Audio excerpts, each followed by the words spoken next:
Hey guys, welcome back. Oh, Sophie's getting comfortable. We're doing chapter 12, pencils. All right, here we go.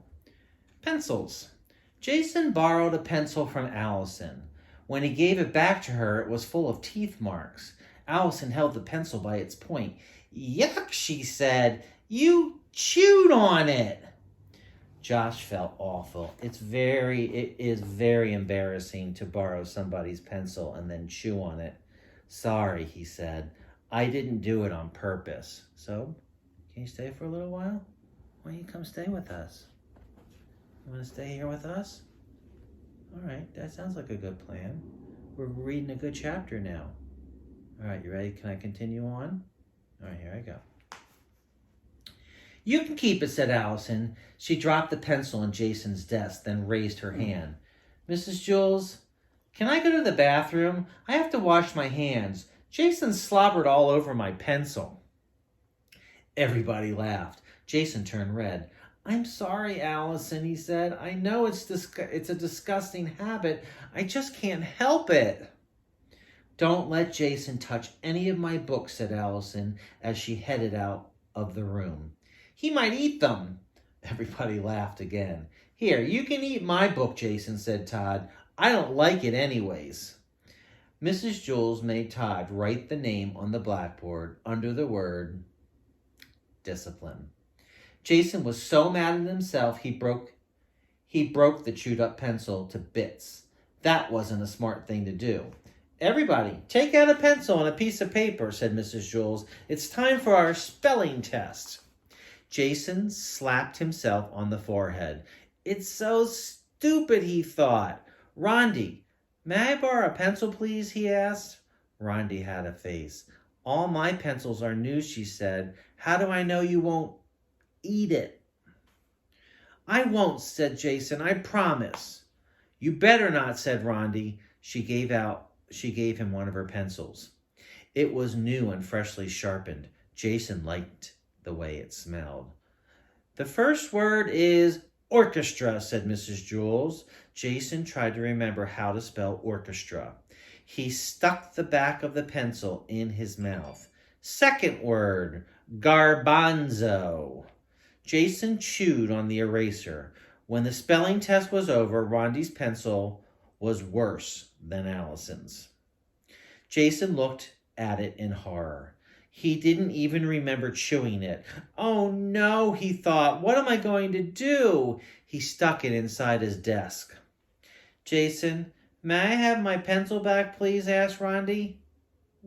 What pencil? Asked Jason. The one I lent you, said Rondi. Jason opened his desk and pretended to look for it. I don't know where it is, he said. Mrs. Jules, Jason stole my pencil, called Rondi. Jason gave Rondi back her pencil. Jason, give Rondi back her pencil, said Mrs. Jules. He gave it to her. You chewed on it, exclaimed Rondi. Everyone laughed. No, I didn't, said Jason. Those are your teeth marks. How can they be my teeth marks? Asked Rondi. She smiled. She was missing her two front teeth. So, said Jason, you don't chew pencils with your front teeth. You chew them with your back teeth. How do you know? Asked Rondi. Said Jason. Mrs. Jules made Jason write his name on the blackboard under the word discipline. Because he chewed Rondi's pencil, then lied about it. And try not to eat the chalk, she said. Everyone laughed. Rondi threw the chewed up pencil out the window. It hit Lewis on the head. Mrs. Jules gave Damien a stack of worksheets and asked him to pass them out. They contained arithmetic problems. Jason had to borrow another pencil. Allison, may I borrow another pencil, please? He asked. Eat my socks, said Allison. That wasn't such a bad idea, Jason realized. If he stuffed a sock in his mouth, he wouldn't be able to chew a pencil. Myron looked at his worksheet. I don't feel like doing this stuff, he said. Here, Jason, you can have my pencil. Thanks, Myron, said Jason. I promise not to chew it. he hoped he'd be able to keep his promise. He thought about asking Mrs. Jules for a Tootsie Roll Pop. If I'm sucking on that, I won't chew Myron's pencil, and a Tootsie Roll Pop would probably taste better than Allison's socks. He didn't know for sure because he'd never really tasted Allison's socks. But before he could ask Mrs. Jules called him. "Jason, will you come here for a moment?" she said. "I think I know how to keep you from chewing pencils." Jason smiled as he walked to her desk. "I like the purple ones," he told her. But Mrs. Jules didn't give him a Tootsie Roll Pop. Instead, she taped his mouth shut with heavy-duty masking tape. She had to use a lot of tape because Jason had the biggest mouth in the class. "There," she said. Jason started back to his seat. "Aren't you even going to say thank you?" asked Mrs. Jules. Said Jason. "You're welcome," said Mrs. Jules.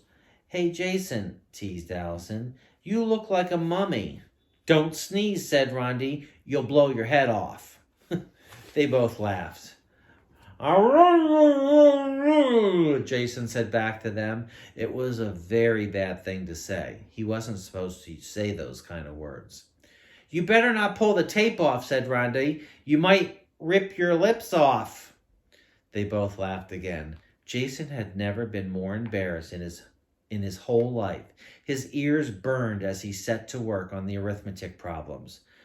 They were tough problems. Several times the pencil crashed against the tape, but the tape held firm. Mrs. Jules was very proud of herself. Not only did the tape protect Myron's pencil, but Mrs. Jules also noticed that Jason was quieter than he'd ever been. "I should tape all your mouths shut," she thought. "Then they'd all be so nice and quiet." It was such a good idea, she wondered why no other teacher had ever thought of it before.